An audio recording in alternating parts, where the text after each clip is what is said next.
ഇന്നൊരു ഈസി ആയിട്ട് ഉണ്ടാക്കാൻ പറ്റിയൊരു ബ്രേക്ക്ഫാസ്റ്റ് റെസിപ്പിയാണ്. അപ്പോൾ അതിനുവേണ്ടി ഞാനിവിടെ 2 റോബസ്റ്റ് പഴം എടുത്തിട്ടുണ്ട്. അത് നമുക്ക് ഇനി ഒരു പാത്രത്തിലേക്ക് ഇട്ട് കൊടുക്കാം. ഇനി ഇതിലേക്ക് വേണ്ടത് ഞാൻ ബ്രെഡ് ഒരു 3 സ്ലൈസ് ബ്രെഡ് എടുത്തിട്ടുണ്ട്.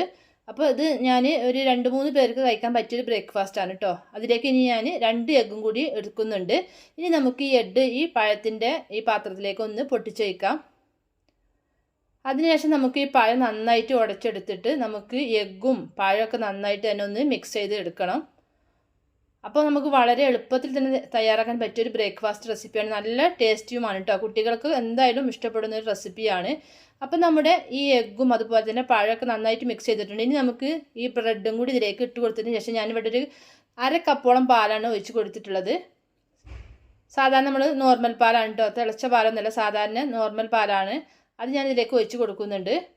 എന്നിട്ടൊന്ന് മിക്സ് ആക്കിയതിന് ശേഷം ഞാനിതിലേക്ക് പൊടിച്ച പഞ്ചസാര ഒരു 3 ടേബിൾ സ്പൂണോളം ചേർത്ത് കൊടുക്കുന്നുണ്ട്. ഇനി ഇതിലേക്ക് ഒരു 1/4 ടീസ്പൂണോളം ഏലക്കാപ്പൊടിയും കൂടി ചേർത്ത് കൊടുത്തിട്ട് വീണ്ടും ഒന്ന് മിക്സ് ചെയ്തെടുക്കാം. അപ്പോൾ നമ്മുടെ കൂട്ട് ഇവിടെ റെഡി ആയിട്ടുണ്ട്. ഇനി ഞാനൊരു പാൻ അടുപ്പത്ത് വെച്ചിട്ടുണ്ട്. അതിലേക്ക് ഞാൻ കുറച്ച് നെയ്യ് ഒന്ന് സ്പ്രെഡ് ചെയ്ത് കൊടുക്കുന്നുണ്ട്.